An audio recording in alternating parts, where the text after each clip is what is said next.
Hello, everybody. It's Stephanie Baker, and we're back for another episode of On the Couch.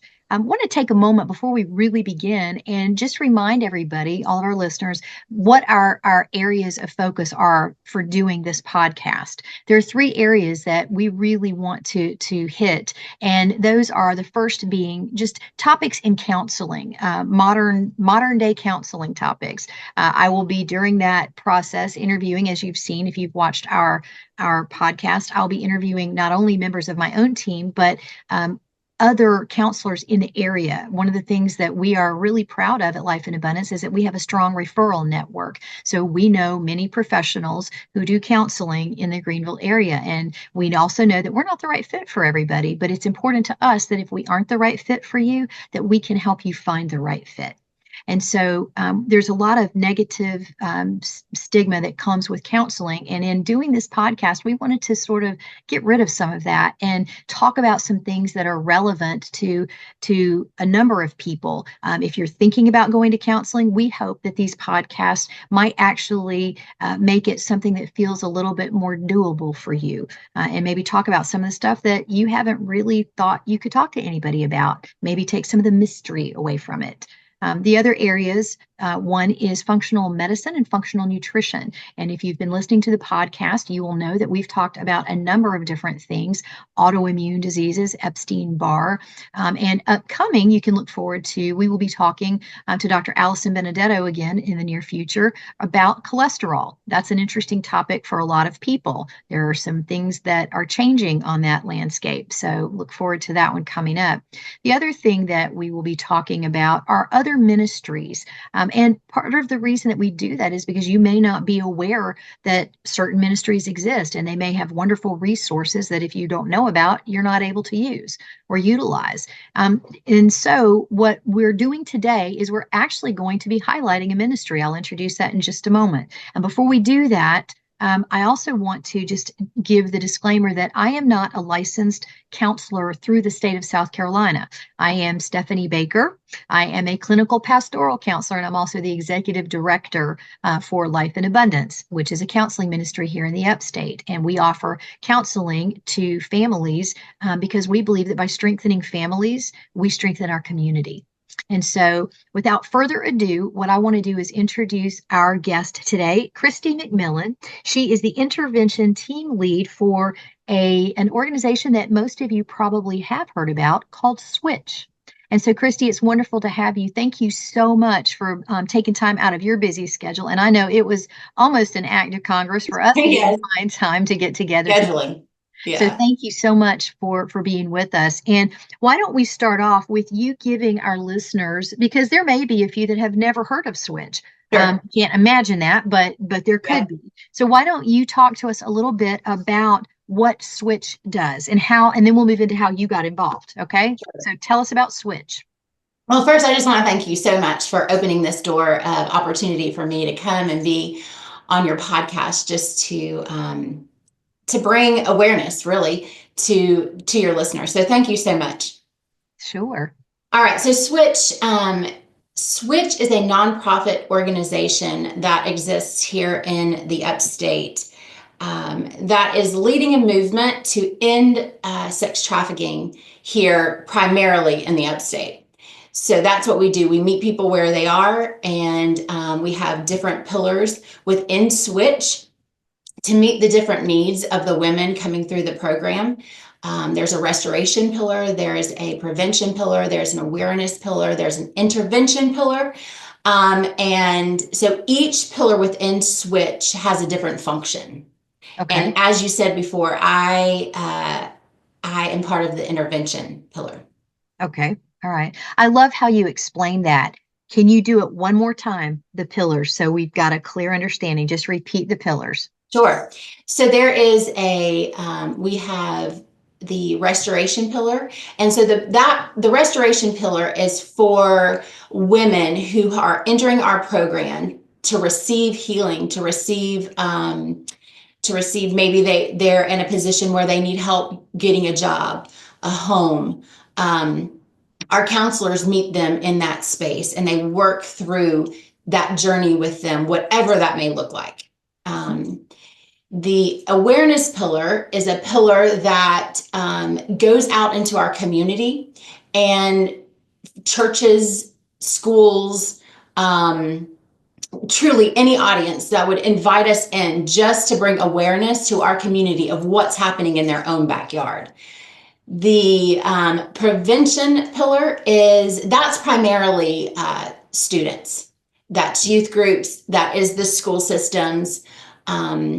Maybe different youth organizations would bring Switch in to educate the children, the students, on what's going on and how they can know the red flags of what's going on.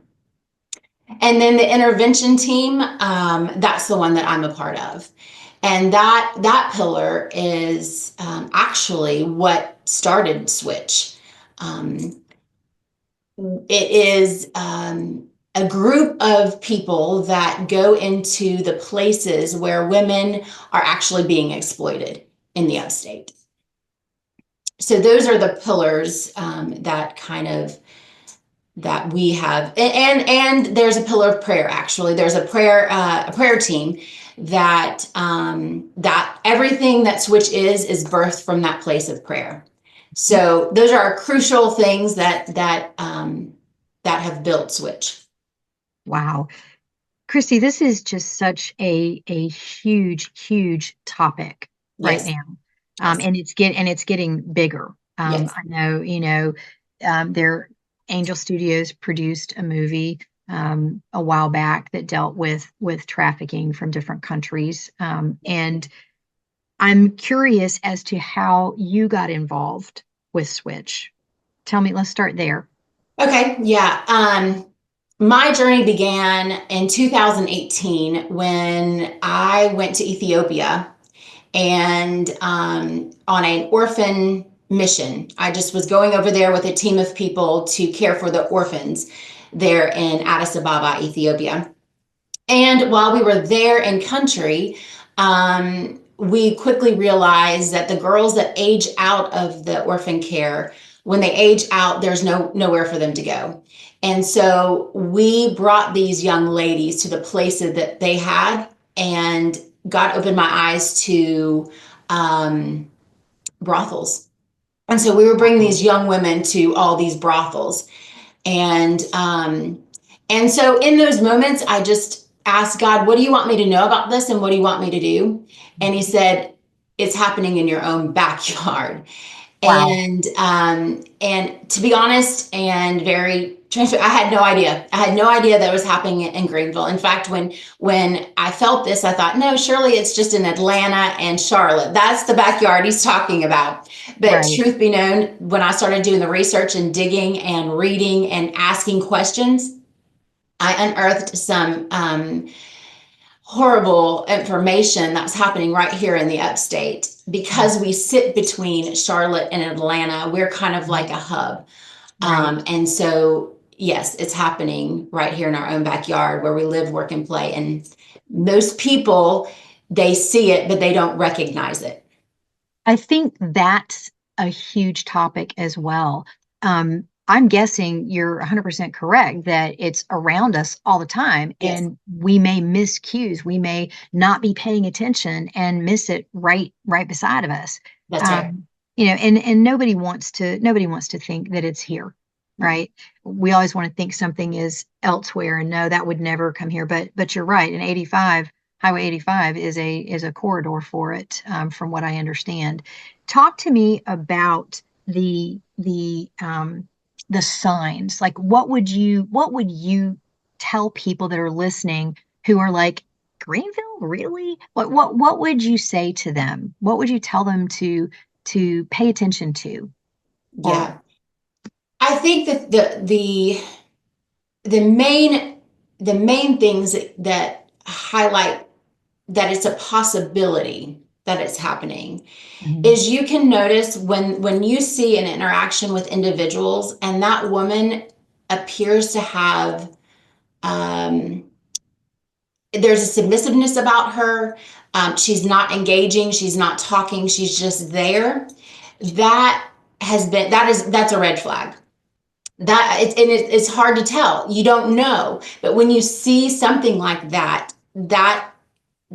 that's a huge sign that could be happening, that she's being controlled in some way. Mhm. Other red flags, of course, any evidence of physical abuse could Mhm. be a sign of something. Again, these things could be multiple things that are happening to this woman, but these are things that we look for. Right.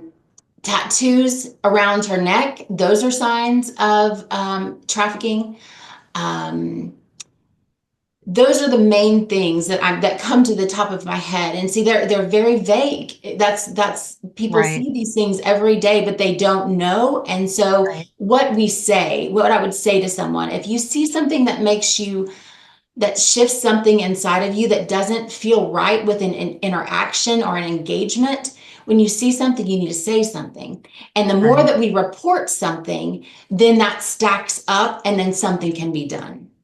So who do we report this to, for example? There's a hotline that you would call. There's a human trafficking hotline that you would call. And as you call, the more that people call that number when they see something and say something, again, like I said, it just stacks up and then they Okay. have more evidence to go by. Okay. So do you have the hotline information with you I, today or I don't have that in front of me, okay. but it's easy to access. So you would Okay. just go to you would Google the human trafficking hotline and it would pop up. Okay. All right. Wonderful. And so I'm guessing it's like a call center where you It's a call call, center. That's correct. you log with them what you're seeing, and then they log that in their That's correct. database of reports. That's Okay. correct. And it can be anonymous. You don't have to tell them your information. Okay. All right. That's good to know. So you said that you are part of the intervention team, which actually goes into places where women are being exploited. Correct. Tell us, like, what are the ages of the women that you're seeing in these situations? I mean, I realize trafficking can go very young to, young adults, but That's what are you seeing? Where in Greenville are you seeing these things? right. Okay. So what I want to say is that exploitation is happening in many different places in our city. It's happening in our hotels. It's happening. We have a small red light district in Greenville, and that's near the Augusta Road. It's happening there. Wow. It's happening in places, the cantinas that they're brothels, but they're guised as restaurants, as establishments, that you would not be aware that that's what's going on. It's happening in illicit massage parlors, and it's happening in vacant parking lots, like kind of like a truck stop area. It's happening in Right. vacant parking lots. Okay. Where we have the capacity to go right now with the size of our team, we are going into the strip clubs here in the upstate. And so when we go into these places, um, I would assume that the ages of these women are 18 and above. But the reality is that many of them are not. Are Right. not. They're younger, but they would never explain that. They would never share that with you. Right. So But how does your team, I can't imagine that you're just going to be with the red carpet rolled out for you. How does your team, A, go in and try to help women in these strip clubs? What do you do? Can you walk us through that? I don't want to endanger anything. no, But sure. okay. So I'll first and foremost, I'll say that this everything we do is bathed in prayer. Yeah.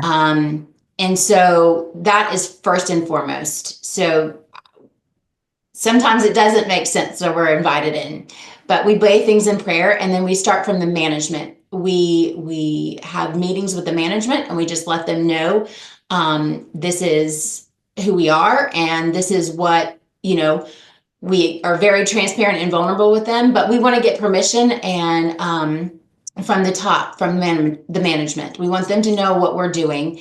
A lot of times they want to see what we're doing. They want to engage with us first and have conversations with us first. And so that's how it kind of gets started. We start from the top down and get their permission to enter into their establishment. So what would cause them to even give you permission to, I mean, obviously divine favor by God That's to right. enter into that, but what do you say to them? What do Yeah. you tell them that you're there to do? Yeah. So we're just there. We bring gifts to the women. And so we explain to them that we're just there to support the women, to love them, to engage with the girls, just to we bring them resources. We're there just to support their girls. Okay. And so many of them, they just want to see what's in the bags. They want to know, like, okay, what are you bringing into the girls? And so we're very transparent. We show them what we're bringing in. And then over time, we build that rapport with them. They get, that we're just there truly just to show up and support their women. So they don't see us as a threat, to be honest with you. So, for example, what would be in one of those bags? I'm curious. Yes. So we bring just different resources, hygiene products. Gotcha. We bring food. Sometimes it's just a protein bar or electrolyte packs or something like that. And then something fun for them. Hair clips, nail polish, face mask stuff, things that a woman would want. Yeah. How are you received by these women? Walk me through that.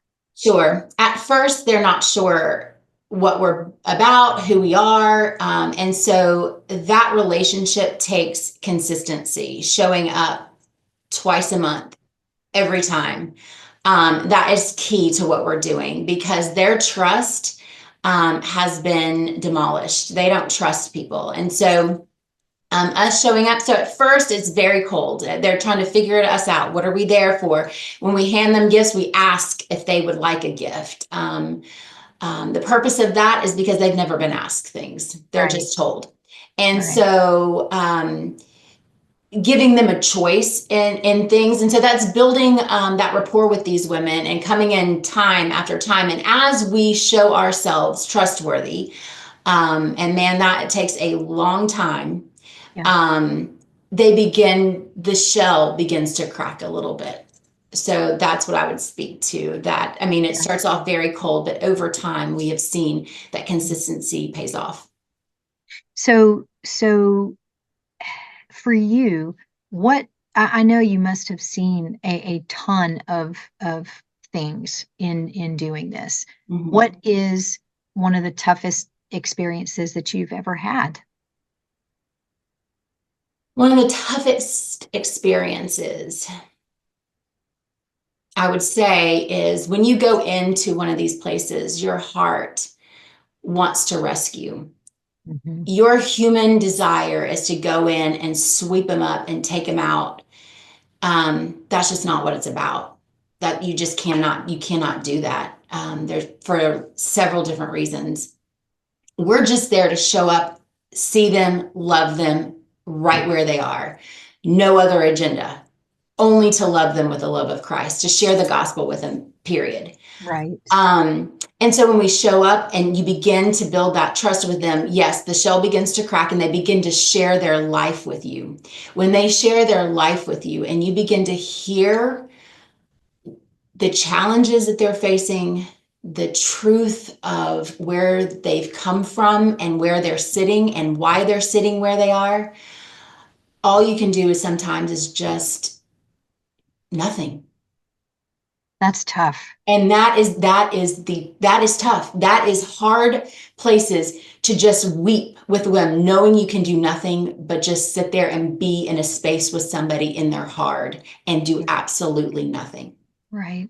And I would say that is the exact spot that Jesus meets both of you. That's right. Yeah. So out of the women, how long have you been with Switch yourself?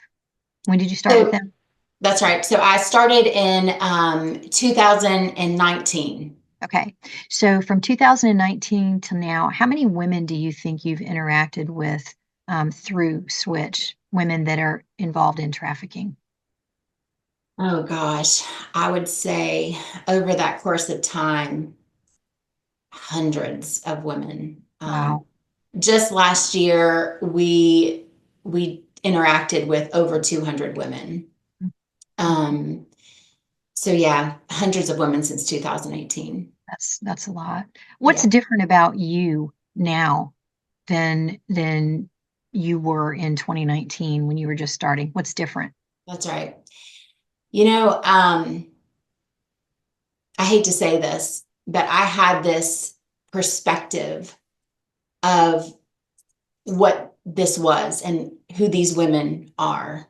Mhm. Um, I thought it was their choice and they wanted this. And um, I had a terrible perspective. I was seeing these women through a very jaded lens. Mhm. And so when I began to enter in and God broke my heart for what breaks his, and see, that's when everything shifts, is when Right. God begins to break your heart for That's what right. breaks his. And then you see humans just as he does. And so as at that was a huge shifting point, is seeing these women the way he does. And that has been a huge change and a huge shift within me. Sure. So let's say that you're working in one of the clubs and one of the women that you're talking to says, "Help me. Yeah, I want to get out of this. What do I do?" How often does that happen? that rarely happens. Okay. Because most of these women don't know that they're being trafficked. They've been so coerced and so manipulated that they don't see it for what it is. So Okay. that doesn't happen often.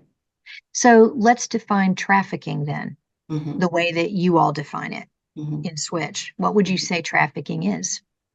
Human trafficking, sex trafficking is any situation that a woman's been fraud, coercion, manipulation. Anytime any of those are present, that is sex trafficking. Okay. Anyone under 18 is sex trafficking. Yeah. Okay. So if a woman does want to connect with Switch who's in that, how does that typically work? Like, Mhm. do they ever say to one of you, "Can you help me off to the side?" Does anybody ever say that to you? Yeah, yeah. Okay. So what that would look like in our situation, because each different someone in restoration that would look totally different. But Right. in intervention, if I was sitting across from a woman and she said, I need your help, first you would assess what that help means. Is it an immediate emergency help? If it's an immediate emergency help, we have set a safe home for them in that moment. So we would take them, we would call, make an arrangement for them, and they would stay in that safe home. And then we would have a counselor come and meet them and figure out what their next steps are. Of course, I would be involved in that because I'm the one that has had that relationship with them. Yes. So I would make sure that everything is going according to what she needs in that moment of safety and just getting her bearings. Um, sometimes it looks like I need your help and I just need a mentor to walk me through my next step. Some of them need guidance in going to court with them or Mhm. getting a job, going to school. They're wanting to pursue other things. They just need help. Um, Most of them don't have a high school education. They've dropped out or they were part of the foster care system. And so they just don't have any support system. They don't have an education. And so in that moment, that's who we are for them. We're just there to walk alongside them when they're ready to make a shift in their path forward.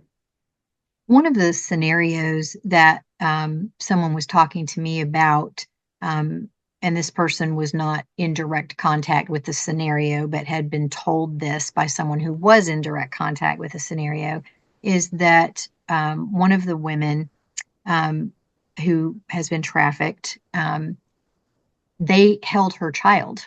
Like, Mm-hmm. there was no child care per se. The people who controlling her kept her child, which kept her from leaving. That's right. Is that sort of a story that you hear repeatedly?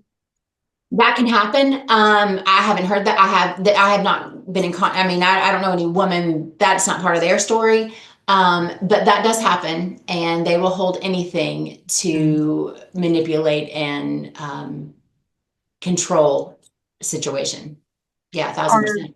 are a number of the women that you have come in contact with, are they from Greenville or they've been brought here? That's right. They've been brought here. Most of the Okay. time when you ask them where they're from all other places and they've kind of settled here. But also they will shift. So they'll go to other places and then they'll come back. And that's kind of how a trafficker works, a pimp would work, is that they would move a girl out and they would go to different areas and then they'll circle back into Greenville. So that kind of is how it works. I mean, they use different situations and different tactics, but yeah, most of the girls are not from this area. So, how do you operate? I'm sure that you have a relationship with the local police departments Mm-hmm. and they're aware of everything. Mm-hmm. Okay. How do you ever have to get them involved? And I Um, don't know how much you can speak to this. I'm just curious how that works. sure, sure. Yeah, they would be the last people that we work closely with them. Yes. But in an immediate situation, they would be the last person we called because of just protection of the women. Right. The women don't want to see an officer, and so just because of our laws and the protection that Right. so they're not the victim. So they're aware of the police department's always aware, and in I'm in contact with them, but they would be the last person we would call. We would figure out other ways to get a woman safe in an event.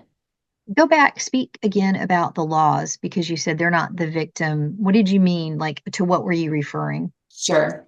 The women are not protected by our laws. We need to visit and revisit some of these laws, so that these women are not being held responsible for something that they themselves have not put themselves into this position. Somebody else is responsible for their situation, but these pimps and traffickers are not being held Right. accountable.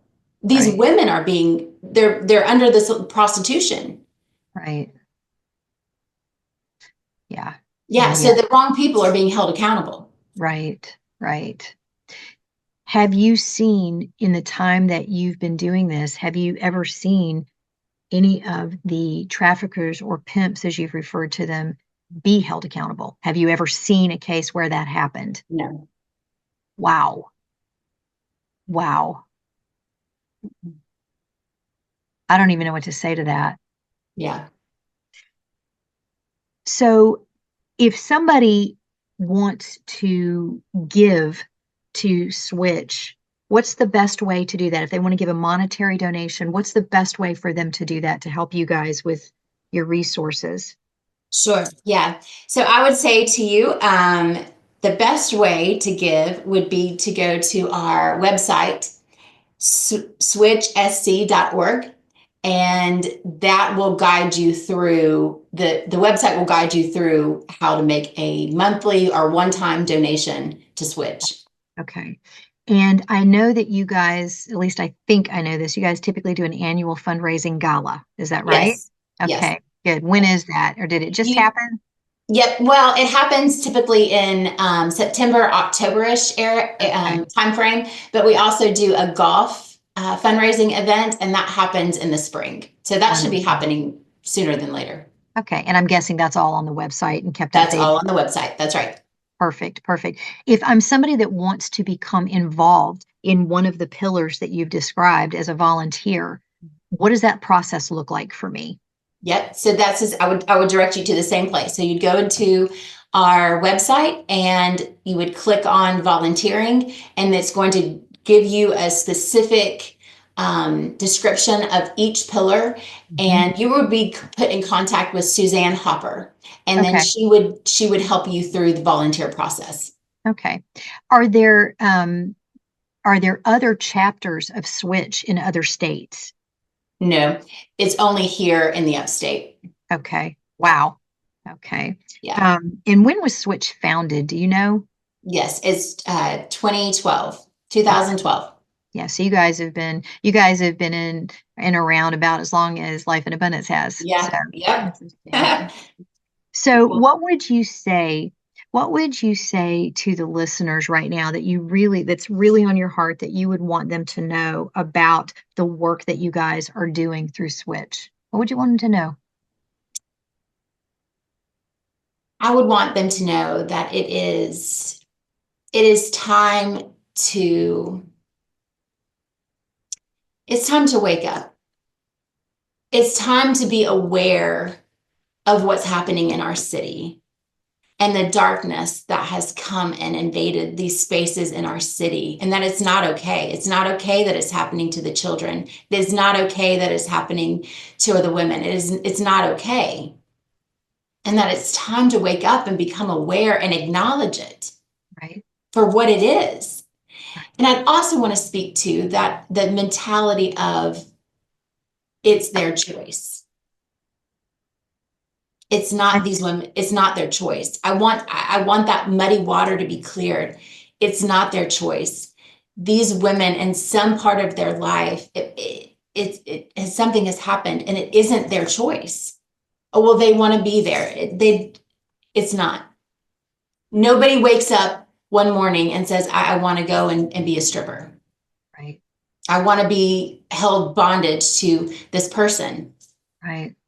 Or be forced to perform sex acts to earn a That's living. right. Right. Nobody Right. wakes up one No. morning and says that. Right. Something's happened in her life. And I think another important thing to remember, these are people's daughters. That's right. They're people's sisters. Mm-hmm. They're young people. They started off at one point innocent in the world, and it changed somehow. Yeah. How important has your faith been to you in this journey? Man, I can't do anything apart from him. I can't do it is crucial. It is the foundation. It is yeah. I mean it's my everything. Yeah. Yeah. And I think you really said it earlier when you were saying that he alone has given you guys the favor for you to be allowed in really honestly into the enemy's camp. I'm just That's going to right. call it what it is. Yeah. So, all right. So, switchsc.org, is that correct? That's correct. Awesome. That's wonderful. Christy, thank you so much for taking such an amount of time out of your busy schedule today to be with us and give us that information. In closing, if you are talking to someone out there who happens to see this, who might find herself in a precarious situation like what we've been talking about. I mean, I realize everything is controlled, so that chance is probably small that they would hear this. But if they did, or if somebody listening knows a person in this, what would you say to them? What would you say to encourage them to take a step? Mm-hmm. I would let you know that there's hope and that there is a way out and that there are people that are willing to love you right where you are and to walk with you, that you are not alone. But most importantly, there is hope. And if that person could possibly make a way to the phone, Mm-hmm. who would you tell them to call? I would tell them to call our office.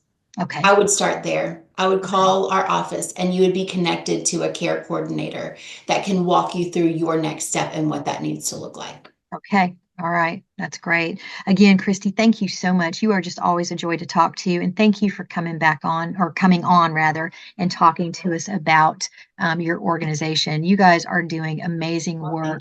Thank you. And so how about one last question? This is such good information. Do you have any idea how many volunteers you guys have?